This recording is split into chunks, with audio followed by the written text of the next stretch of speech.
Hi everyone, hope you're doing well. We just had a quick update on our invoices and I'm going to practically show you what we changed, and this is the ticket service in the repair shop management menu. Let's add an invoice for a repair ticket. As you see, this invoice is a lot cleaner, a lot neater, and let me show you what we've changed and how you can easily use this.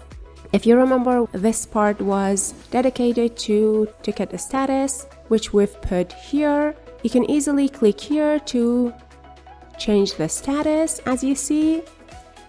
And then here we had products and services, which we've put here, as you see, products, services. If you need to add products or services to the invoice, you can simply click on product if you want to add product.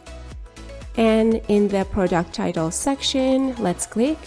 And as you see, this is the product list. Any of the products you need to add to the invoice, you can simply click on it and it gets selected. And you can go ahead and change any of these sections and then save. As you see, it gets added to the invoice. Let's add a few services. As you see, it's exactly the same. Instead of product title, we have service title.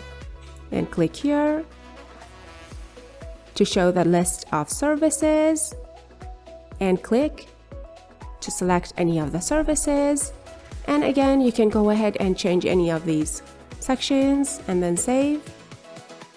And as you see, I added product and services to this invoice very easily.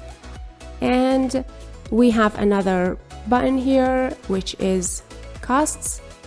Let's say you repaired a device and you need to ship that device to another city, another town, and you need to pay for the shipping costs, right?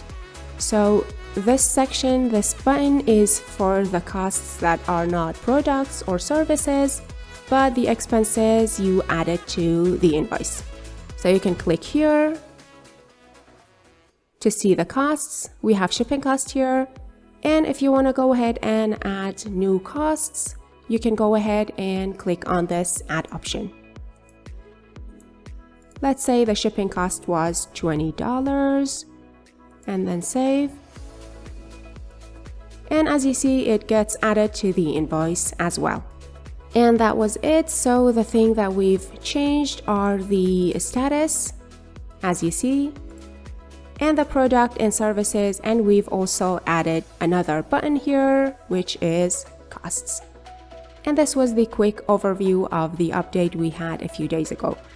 And I need to mention that we are going to update purchase, sales invoices as well.